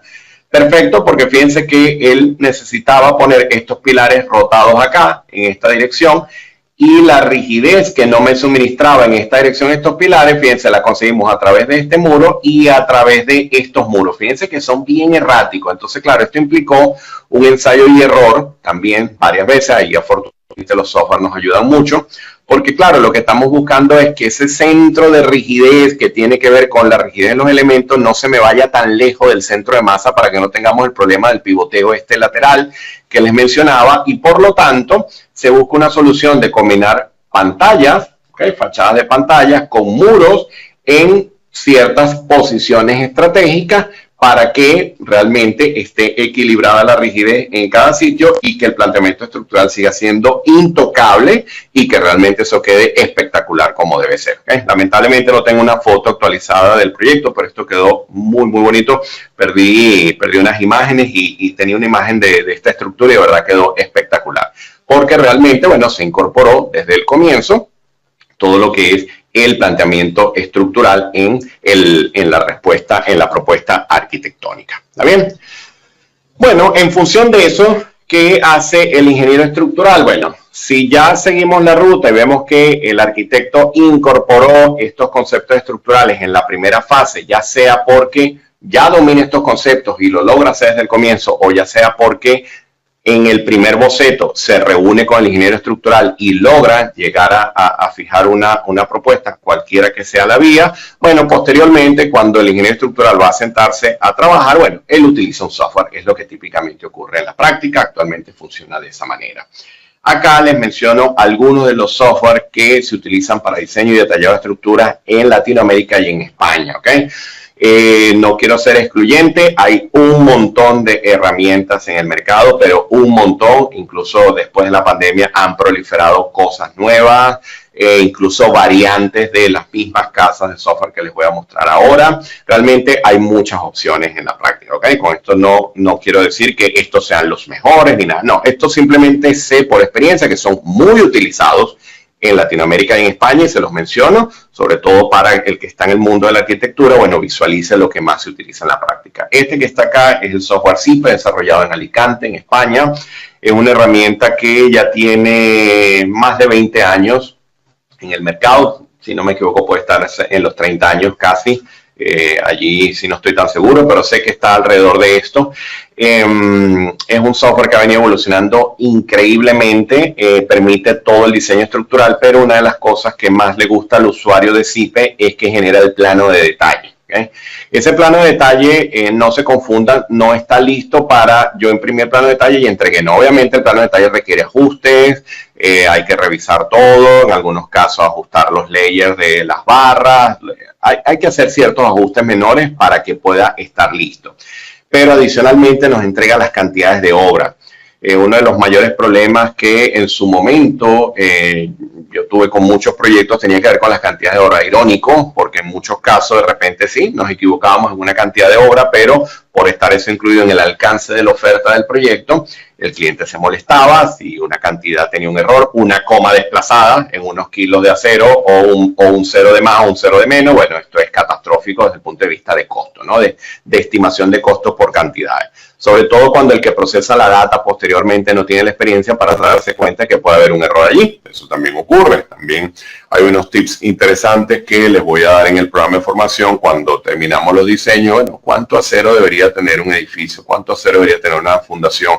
¿Cuánto acero debería tener una placa? Esos son números también de calles que es importante tener a la mano para que uno agarre un proyecto y realmente uno pueda decir, dame la cantidad de esto, dame la cantidad de esto, dame esto, y ya te digo si eso tiene sentido o no. O saber cuando el proyecto es costoso o cuando es más económico, y en función de eso también medir la eficiencia en el diseño estructural, tomando en cuenta también todos los cambios que han tenido las normas últimamente. Entonces, bueno, la herramienta SIPE, en este momento le hago enfoque al aspecto estructural, pero realmente es una herramienta que permite diseñar instalaciones, tiene la parte térmica, tiene un área de infraestructuras también, tiene los módulos que yo utilizo muchísimo para el área de muros, pantallas, para excavaciones, sótanos, etcétera. Tiene un área para, una herramienta para estimaciones de presupuesto, el software Arquímedes, planificación. Actualmente tiene la integración con el área BIM también. Está muy bien, como les digo. Sobre todo Latinoamérica, por experiencia les comento, hace 10 años en Latinoamérica nadie conocía SIPE, ahora mismo en Latinoamérica todo el mundo conoce SIPE para diseño y desarrollo de proyectos. Este otro que está acá es la herramienta Midas Gen. Midas es una casa también muy potente que tiene aplicaciones para edificaciones, tiene para puentes también, se llama Midas Civil. Tiene otros que están dirigidos al área de diseño de estructuras por elemento finito. Y bueno, estas herramientas que están, este software que está acá, permite hacer análisis muy potentes desde el punto de vista de diseño estructural. Acá, realmente me preguntan mucho cuál es mejor. Es difícil siempre responder esa pregunta, cuál es mejor, porque realmente el SIPE está excelente para modelar el edificio, entregar el proyecto, entregar los planos, las cantidades de horas, funciona muy bien y realmente te resuelve un montón de problemas. Pero estas herramientas que vemos acá como Midas Gen y otras que les voy a mostrar son herramientas que nacieron como software de cálculo, como software de análisis, para ir a otro tipo de problemas también. Estos software permiten incorporar análisis de interacción suelo-estructura desde el punto de vista dinámico, análisis no lineales donde podemos ver los mecanismos de colapso de la estructura a partir de la respuesta no lineal de la columna, de la viga, de la cimentación. O sea, puedes incorporar un montón de cosas que tienen que ver con análisis estructurales más avanzados. Y no me refiero con esto que SIPE no lo sea, es que SIPE es un software hecho para proyectos. Lo que ocurre con estas herramientas es que muchas de estas incluso se usan para investigación. ¿Okay? Muchos de estos software, mira, el que les voy a mostrar ahora mismo también, son software que incluso se han hecho tesis de maestría, tesis doctorales, utilizando este tipo de herramientas para análisis de edificios. Y eso es interesante porque allí le comienzo a dar datos a los arquitectos. Cuando un ingeniero estructural te dice, no te preocupes, el proyecto va a estar listo pasado mañana, estoy trabajando con SIPE, bueno, es porque él va a modelar su cosa en SIPE, va a sacar los planos de detalle en SIPE, se va a sentar un rato a ajustar los planos de detalle y te va a entregar el proyecto rápido. Cuando de repente te dicen, no te preocupes, te lo entrego pasado mañana, hoy monto el modelo y está listo, y dices, pero ¿en qué estás trabajando? Estoy trabajando en MIDA, estoy trabajando en... Bueno, estos software no entregan el plano de detalle. Estos software tienen ahora unos módulos de detallado que han venido incorporando y han venido evolucionando muy bien, están muy bien, he tenido la oportunidad de ver ya algunas cosas, pero todavía no están como la aplicación principal de la herramienta. Entonces, en ese caso, de repente dice, sí, pero todavía te queda hacer el plano de detalle. Entonces, ese tipo de cosas también son datos bien interesantes a tener en cuenta cuando se entienden ambos profesionales. Este es súper conocido, el software SAP 2000 de la casa CSI, creo que fue el primer software de cálculo que utilicé desde estudiante, si no me equivoco. La primera vez que toqué un software de cálculo, si no me equivoco, creo que fue este. Tiene muchísimos años en el mercado. Bueno, es una herramienta súper potente para hacer análisis. Compite frontalmente con Midas Hain. Realmente son software que tienen la misma potencia de análisis, tienen el mismo alcance, pueden trabajar con un montón de información desde el punto de vista sísmico, terremotos, etcétera, y tienen mucha aplicación sísmica. ¿Okay? También nacieron como software del área sísmica. ¿Okay? Son software nacidos en regiones con cultura sísmica para ingenieros estructurales que están enfocados en un proyecto sismo resistente. También es importante tenerlo en cuenta. Con el SAP 2000, típicamente yo desarrollo naves industriales, diseños de estructuras de acero, mezanina, bodegas, etcétera. El siguiente, LTAPS, que es familia también de SAP 2000, de la misma casa CSI, es un software que está muy enfocado al diseño de edificios. Si me toca diseñar un edificio, típicamente lo hago con ETAPS. ¿Okay? De por sí trabajo mucho con la dupla CSI-SIPE, es decir, trabajas primero con un software con el que te sientas cómodo, también porque tengo muchos años trabajando con ellos para diseño sismo resistente, y luego simplemente cuando vas a SIPE, entonces bueno, ya te enfocas en resolver el tema de las cantidades, los detalles y todo esto. Ojo que también la casa CSI ha venido desarrollando unos módulos detallados bien importantes también. Todavía no han terminado de ser el principal producto de las herramientas en el mercado, pero ya también tienen unos módulos detallados bien interesantes. Yo creo que en poco tiempo todos van a estar en la misma línea, porque con la llegada de la era BIM y el proceso de integración entre diferentes herramientas y el manejo de los archivos IFC y todo esto, realmente lo que va a ocurrir es que, bueno, en poco tiempo todo va a estar allí alineado. ¿Okay? Este software es interesante, se los menciono porque tengo algo así como 3 años trabajando con él. Es un software basado totalmente en elementos finitos. Fíjense que los modelos anteriores, sobre todo este que está acá, en el ETAPS, y este que está acá, son lo que llamamos los elementos tipo FREN o los diagramas unifolares, como le decimos tradicionalmente, las barras, ¿okay? Las barritas.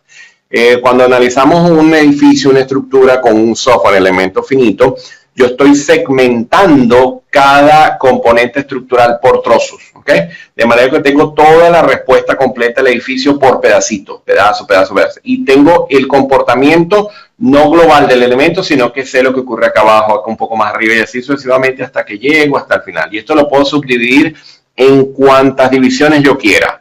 Obviamente, a medida que hago mayores subdivisiones, la potencia de cálculo es mayor, el software se demora más en hacer el análisis, etcétera, pero esto se requiere para entender muy bien el comportamiento del software, de la estructura en ciertos puntos particulares, en ciertos nodos. Ojo, aclaro, ETAPS, SAP 2000, Midas y SIPE también tienen incorporado análisis estructural mediante elementos finitos. Están concebidos de igual forma como herramientas en elementos finitos. Lo que ocurre es que esta herramienta en particular, ella nace originalmente como una familia de otro software que se llama ANSYS, que lo utilizan muchos los ingenieros mecánicos para modelos en elementos finitos y desarrollaron esta herramienta más aplicable a proyectos estructurales, a ingenieros civiles. Y está interesante porque he logrado modelar cosas acá bien interesantes en elementos finitos y que al final también, bueno, utilizando otras herramientas puedes comparar la potencia que tiene el software en comparación con los otros también, sobre todo en el área de elementos finitos, ¿no? Es que está pensado para que tú, cualquier modelo que desarrolles, sea en elementos finitos. Esto también es importante. Rara vez, y es lo que uno típicamente ve en la práctica, rara vez por un proyecto que hay que entregar mañana, por la mañana, etcétera, nos vamos a complicar tanto con el modelo. No será lo tradicional. Lo tradicional será buscar el software con el que nos sentamos más cómodos, con el que tengamos mayor flexibilidad para poder entregar rápido, pero cuando tenemos que hacer un análisis más profundo, más detallado, realmente esta herramienta funciona muy bien y se puede complementar con lo que hacemos con el resto de las otras herramientas que les mostraba. A nivel de detallado, también vuelvo y repito, hay muchísimas cosas, sobre todo en el área de acero está el IDE Statica Connection. Bueno, hay un montón de cosas, vuelvo y repito, son muchas herramientas, es imposible mencionarlas todas, pero el software Tekla realmente ha evolucionado también una barbaridad, pero este software ha sido precursor de lo que es el detallado de estructuras. Él nació como un software detallado de estructuras de acero, ya actualmente también tiene el área de concreto, de hormigón, para que se puede utilizar para edificaciones o incluso para puentes también. La potencia de este software es que su enfoque principal no es análisis, a pesar de que ahora incorporaron un módulo de análisis que no he tenido la oportunidad de revisar, pero sé que es una de las innovaciones de la herramienta. Realmente su objetivo principal es de detallado, ¿okay? Está enfocado en el detalle. Entonces ustedes pueden modelar la estructura en 3 dimensiones después que ya está diseñada, analizada, validada por los software en elementos finitos, como sea que lo hayan hecho, y luego que tengan el modelo en 3D, ustedes pueden sacar todas las vistas, los detalles de las uniones, la cantidad de materiales, las especificaciones, toda la que quieran a partir de la herramienta, ¿ok? De manera entonces que está muy bueno también tenerlo en cuenta porque, bueno, un software que va muy bien y bueno, realmente lo van a ver en proyectos, sobre todo en proyectos de acero. Como le digo, la parte en concreto ya la tiene, pero la tienes hace pocos años, todavía no es de los más famosos para detallado en concreto, pero ya actualmente he visto cosas bien interesantes también en hormigón con el uso de Tekla y bueno, realmente es un software que resuelve un montón de problemas. Después que este modelo está de esta manera, ya tenemos literalmente una facilidad enorme para emitir planos. Bueno, no sé si tenemos alguna pregunta, algún comentario hasta el momento. Esto es lo que tenía preparado para ustedes el día de hoy, mientras formulan sus consultas, comentarios, etcétera. Déjenme que me muevo hacia nuestra página web para entonces presentarles ya formalmente el enlace web para nuestro próximo programa de formación orientado a la concepción estructural para diseños arquitectónicos, el curso especializado en estructuras para arquitectos. Espérenme que les indico acá el enlace, se los envío a todos allí. Y bueno, un programa que inicia el 15 de octubre, tiene una duración de 4 semanas, totalmente online. Y antes de irme a las competencias y al alcance, me voy a ir un poco al temario para acoplarme con lo que hemos estado conversando el día de hoy. Fíjense, en el primer módulo vamos a abordar lo que serían aspectos constructivos. Vamos a revisar el por qué trabajar concreto, acero, madera. O si ya se está utilizando esa tipología, entonces, ¿cuáles son las recomendaciones? Por ejemplo, cuando hablamos de estructuras mixtas, hay cierta configuración de estructuras mixtas que es favorable, pero hay otras que es desde el punto de vista constructivo se vuelve muy complejo. Y hay que tener en cuenta, si estamos en zona sísmica, en que la unión de diferentes materiales también debe garantizarse una cierto comportamiento monolítico, obviamente un cierto comportamiento sismo resistente que establecen los códigos, que hace que el proyecto pueda salirse de costos. Entonces hay que tener muy claro el por qué utilizar una estructura mixta, cómo combinar los materiales y en ese proceso de combinación estar de acuerdo con lo que esperamos desde el punto de vista de diseño. Todo este contenido, todos estos contenidos lo vamos a hacer con proyectos. Es decir, yo no me voy a ir a un texto, a un libro, para decir el diseño en concreto. El diseño en concreto consiste en tener el hormigón y entonces poner el acero. No. Yo no lo voy a hacer de esa manera. Esto es un programa de formación totalmente profesionalizante. Es decir, yo voy a coger acá un montón de proyectos que tenemos desarrollados y sobre dichos proyectos voy a revisar cada uno de estos tópicos. Les voy a mostrar proyectos donde resolvimos sótanos y semisótanos, cómo lo hicimos, qué problemas tuvimos. Y la idea también es que exista interacción en vista de que vamos a estar fíjense, si ven acá la logística, vamos a estar en sesiones en vivo. Vamos desde las 3 p.m. a las 7 p.m. Tenemos una jornada de 4 horas de sesiones en vivo. Obviamente haremos un receso.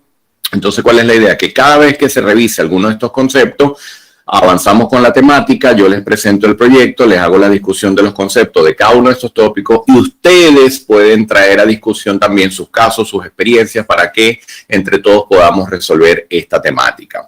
Fíjense el manejo de curvas y geometría. Entonces vamos a llegar así a la pregunta. ¿El problema es de capacidad técnica o de costo? Entonces esto lo vamos a responder en el primer módulo. Luego, edificaciones de hormigón armado. Decimos predimensionado. Y esto es interesantísimo porque se los mencionaba en la presentación. Que ustedes tengan un proyecto arquitectónico donde la dimensión de la columna o del pilar haya que hacer un ajuste mínimo aún con acción sísmica. Eso es maravilloso. Entonces fíjense, vamos a poder entender esta hoja de cálculo que les muestro acá, en donde fíjense, este es un edificio de oficinas, una configuración realista de un proyecto y les voy a explicar cómo funciona esta hoja para predimensionar el forjado o la losa, para luego hacer todo lo que sería la estimación de cargas de vigas y pilares o de vigas y columnas, para tener todos esos pesos ya establecidos. Luego vamos a tener toda la estimación de cargas y las cargas que convergen sobre pilares, losas, vigas, forjados, etcétera, para luego poder predimensionar. Y les voy a dar dos criterios. Un criterio de sismicidad leve, no ciertas recomendaciones de predimensionar que se usan en zonas como en España, por ejemplo, que el problema sísmico no es tan severo como en muchas otras regiones. Y vamos a comparar con un predimensionado de sismicidad elevado, un enfoque más latinoamericano o más hacia Nueva Zelanda o Japón, dependiendo de donde se encuentren, en cierta zona de los Estados Unidos, y vamos a poder comparar estos predimensionados. Entonces está interesante porque cuando me refiero acá a predimensionado es que lo podamos poner en práctica. Ya a partir de allí se derivarán otros conceptos como las longitudes de los voladizos, el cómo atender esas irregularidades que les mencionaba el día de hoy, cómo ubicar esos pilares o columnas, el problema de la rigidez, todo esto. Este tema, a mí me encanta el tema de las piscinas y los tanques de agua. En efecto, pueden ir arriba, no pueden ir arriba, eso lo vamos a discutir muchísimo. Les adelanto, hay soluciones, hay miles de soluciones, obviamente, porque alguien diría, bueno, pero yo he ido a un montón de hoteles donde la piscina está en la última planta y el hotel tiene 20 plantas. Sí, sí se puede, pero les voy a explicar qué es lo que hay que tener en cuenta ya desde el punto de vista de diseño, desde la concepción original del proyecto. Luego vamos a llegar al módulo de estructuras de acero típicas de naves industriales. Y fíjense, tipos de estructuras para naves industriales, cómo fijar la cubierta de techo. Las implicaciones de la cubierta de techo es interesantísimo a nivel de peso, a nivel de acción de viento. Ahora la acción de viento es un tema que estamos conversando mucho en estos días con todo lo que está ocurriendo en Centroamérica, en los Estados Unidos, etcétera. Entonces vamos a ver el papel de los cerramientos, toda esta configuración la vamos a analizar al detalle, ver cuando esa nave industrial pueda tener un puente grúa. ¿Quién diseña qué? ¿Qué le pedimos al fabricante? ¿Qué le pedimos al estructural?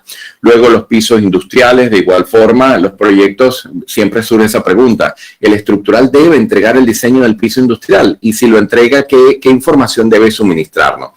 Y para entender todo el concepto del proyecto, involucrarnos con fabricación, montaje y control de calidad. Pero este módulo tiene además un adicional que es muy, muy bueno. Y es que, fíjense, vamos a poder revisar, yo les voy a facilitar una información que a mí me parece maravillosa, porque esta información fue una contratación de un cliente hace algunos años donde él quería tener diferentes soluciones para naves industriales, la tipología clásica a 2 aguas, para luces que fuesen, fíjense, desde 15 metros hasta 35 metros de longitud. Estas hojas son unas hojas de predimensionado en donde vamos a poder, según el tipo de techo, según las cargas típicas que establecen los códigos, tener literalmente la dimensión de la viga, la dimensión de las cartelas, la dimensión de las columnas, las correas, los arreostres e incluso la información de las planchas base para efectos de predimensionado. ¿Por qué? Porque predimensionar el acero a veces puede ser un poco quisquilloso, un poco fastidioso. Hay que hacer unos números un poco pesados, sí, hay unos requisitos de esbeltez para columna, unos requisitos de flexión para vigas, etcétera. Pero claro, imagínense que desde el punto de vista arquitectónico estamos planteando nuestro proyecto y decimos, bueno, no, es que la nave industrial que yo estoy trabajando tiene 30 metros de longitud y la columna es de 5 metros de altura. Bueno, aquí está.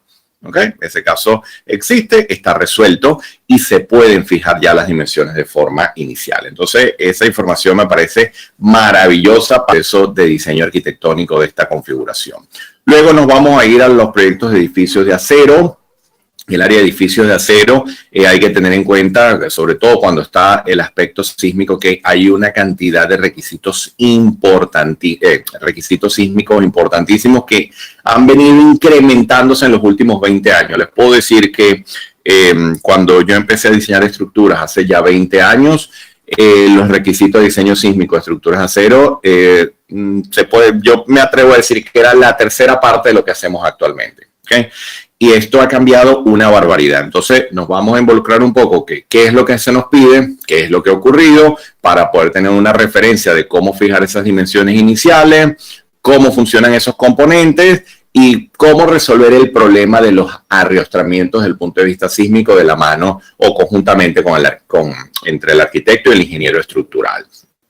Luego en el módulo 5 vamos a tratar el caso de las cimentaciones. Vamos a empezar por entender el estudio geotécnico, quitarnos el gran problema que tenemos de buscar el caso más económico, el precio más bajo, etcétera. Entender realmente cuál es el objetivo de un estudio geotécnico, por qué se contrata, por qué el estudio geotécnico realmente es tan importante para los proyectos, ¿ok? Si me indican, por favor, los asistentes, si me oyen correctamente. Tengo acá un comentario, no sé si es algo local o si es algo generalizado, por favor. Por acá me dice el sistema que todo está correcto, pero no sé si me confirma alguien, por favor, que me oye correctamente. Bien, perfecto. Ya por acá me confirman varios que no hay problema. Muy bien, excelente. Entonces, bueno, en la parte de cimentaciones vamos a dimensionar cimentaciones.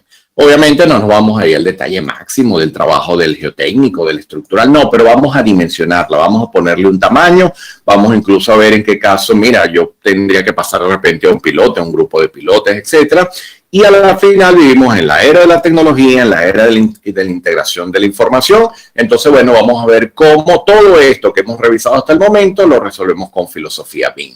¿Qué herramientas hay en el mercado? ¿Cómo se integra esto a lo que hemos dado tanto en el seminario del día de hoy como el detalle que revisaremos en cada uno de estos tópicos? Y esto sería entonces el contenido que estaremos desarrollando en esas 4 semanas. Si hacemos clic acá en el contenido detallado, van a poder descargar el catálogo con todo el detalle de cada uno de los módulos.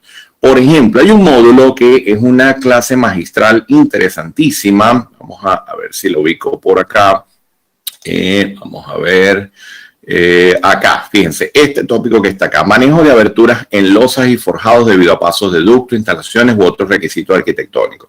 Este es un tema importantísimo. Este tema va a estar a cargo de la profesora Giselle Bonucci, que nos acompaña en el programa en el área de integración de todo lo que es las instalaciones con el sistema estructural. Y es una sesión que he tenido la oportunidad de ver y es una sesión que me parece interesantísima porque ella la creó originalmente para aplicación totalmente arquitectónica para una universidad en Quito, en Ecuador, y luego se hizo una ampliación de dicho contenido para este programa de formación y tiene una aplicación importantísima porque además ella transmite también la experiencia que ella ha tenido con este tipo de situaciones.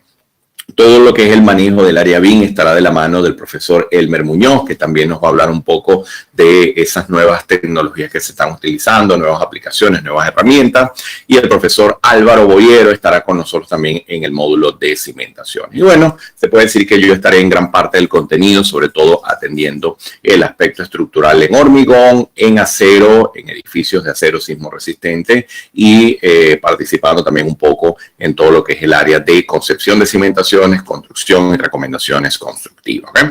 Si nos visualizamos el momento de culminar el programa, bueno, la idea es que ustedes puedan en sus proyectos seleccionar el tipo de estructura, tomar en consideración estos aspectos constructivos. Imagínense que al final ustedes van a poder saber, cuando ustedes piden una columna o un pilar de hormigón con una viga de acero, cuál va a ser la implicación para el proyecto. Cuando ustedes tienen un sótano, cuál va a ser la implicación para el tipo de contención que se va a utilizar allí para yo poderme conectar a las columnas. ¿Será que tengo que utilizar un cantilever o será que puedo trabajar con una pantalla? Preguntas interesantes para el caso de los sótanos. Tener una noción de qué es lo que especifican estos códigos, estas normas de diseño. También para entender qué es lo que está haciendo el ingeniero estructural dependiendo del contexto del proyecto. Le voy a dar herramientas para que literalmente puedan revisar a detalle lo que plantea el ingeniero estructural. Muchos ingenieros estructurales me oyen diciendo esto y dicen ¿qué vas a decir tú allí? Bueno, es que realmente sí, vamos a plantear ambos mundos, ¿okay? El requisito arquitectónico contra lo que típicamente se debería desarrollar desde el punto de vista estructural. Obviamente los estructurales tienen diferentes criterios, diferentes formas de atender el proyecto, diferentes formas de buscar soluciones a un problema determinado, pero la idea acá es transmitir mediante proyectos reales que se han desarrollado en los últimos 20 años en el área comercial, en el área de edificaciones, en el área residencial, en el área industrial, transmitirle el problema que hemos tenido y cómo hemos logrado la solución y cómo hemos planteado una alternativa tanto de diseño arquitectónico como de diseño estructural para nuestro proyecto. Al final ustedes van a poder predimensionar miembros estructurales, plantear una dimensión inicial para las cimentaciones, entender qué es lo que va a ocurrir posteriormente con el software de cálculo y aprovechar entonces la filosofía BIM y además la integración con el resto de los profesionales para concebir su proyecto completo. Este programa está dirigido fundamentalmente para arquitectos o para empresas de construcción que no están involucrados en procesos de diseño, pero desean mejorar esa interacción entre profesionales, quieren familiarizarse más con la concepción estructural, o aquellos ingenieros civiles que de repente no están totalmente ligados de igual forma al área de diseño, sino que están más en la parte de inspección de obra, están más en la parte de gerencia de proyectos, están dedicados a otra área en particular y quieren ya acercarse un poco más a lo que ocurre dentro del proceso de concepción arquitectónica y diseño estructural. Como les digo, este programa se imparte totalmente mediante sesiones online. Tendremos entonces sesiones que van de 3 p.m. a 7 p.m. los días sábados. Se ha planteado ese día por consulta a los candidatos a participar en este programa, que nos indican que es un día mucho más cómodo para atender a la sesión. De todas formas, si por alguna razón no pudiesen atender, todas las sesiones quedan grabadas y quedan disponibles en el campus. Y dentro del campus va a estar, aparte de las grabaciones y el material, va a estar también material complementario. Hay muchas cosas que no dará tiempo de revisar en las sesiones. Por mucho que veamos 4 horas, fíjense todo lo que hemos conversado el día de hoy y yo puedo seguir hablando de esto. Ya ustedes se dieron cuenta. Realmente podemos hablar un montón de cosas. Ya si ustedes traen sus dudas, sus comentarios, sus inquietudes, la idea es que las podamos discutir de igual manera. Entonces, en el aula virtual también va a existir información adicional, información complementaria a el contenido que van a poder descargar perfectamente. ¿Okay? Sin mayor inconveniente. Entonces, bueno, señores, no me queda más que invitarlos a participar a este programa de formación que hemos dictado ya durante aproximadamente 10, 11 años, aproximadamente a diferentes arquitectos de diferentes especialidades en el área comercial, en el área residencial, en el área industrial. Originalmente fue un programa que nació de manera presencial. Mucha de esa información la utilizo para dictar mis clases a ingenieros industriales, ingenieros mecánicos dentro de la Universidad Politécnica de Cataluña. Hay un curso en el que estos profesionales tienen que involucrarse con estas metodologías, con estos procesos y trabajo mucho con este planteamiento, porque obviamente no son personas que están totalmente ligadas al área estructural, pero que necesitan dominar esto para su carrera profesional y en el área ya de construcción. Entonces, mucha de esa desinformación proviene de ese contenido que imparto actualmente dentro de la universidad y está muy mezclado con la experiencia que hemos tenido, como les digo, en muchos proyectos. Algunos se los mostré el día de hoy en la presentación. Y bueno, de verdad que son muchos, pero muchos proyectos los que vamos a revisar a lo largo de este programa. Como les digo, vamos a ver edificios residenciales, vamos a ver viviendas, vamos a ver centros comerciales, vamos a ver naves industriales, vamos a ver, bueno, un montón de configuraciones para que podamos hacer discusiones abiertas de todos estos tópicos. No sé si alguno tiene alguna consulta, algún comentario, algo que deseen destacar, mientras aclaro por acá mi garganta. Les dejo por acá algunos minutos para el que desee formular alguna inquietud, alguna consulta en particular.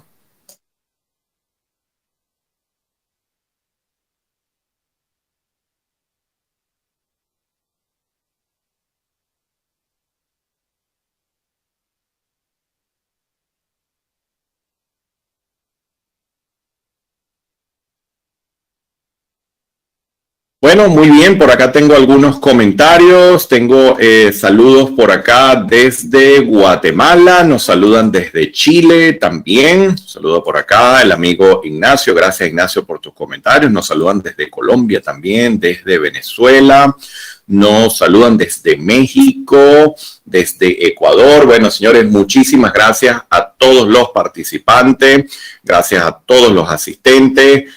Marco consulta por acá la información del programa. No te preocupes, Marco, que el equipo encargado de la coordinación del webinar se pondrá en contacto contigo para hacerte llegar la información relacionada con el programa de formación. No hay ningún problema. Nos saluda por acá también Juan de Dios. Un saludo.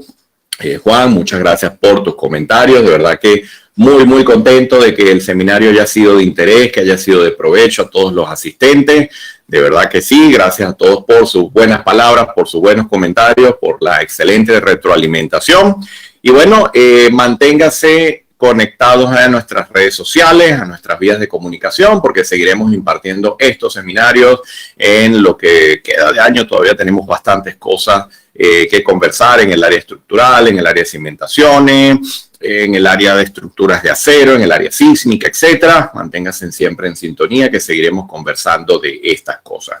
Y aquellas personas que estén interesados en este programa de formación, bueno, recuerden que iniciamos el 15 de octubre. Tienen allí en el panel de preguntas el enlace para que puedan llegar a la web. Y recuerden que si revisan todo acá, al hacer clic en el contenido detallado, van a poder descargar el catálogo con todo el detalle que les indicaba y también van a conseguir un poco más de información relacionada con los instructores. Muy bien, señores, muchísimas gracias a todos, que estén todos muy bien, un fuerte abrazo, muchísima salud, que es lo más importante, y seguimos en contacto. Hasta luego.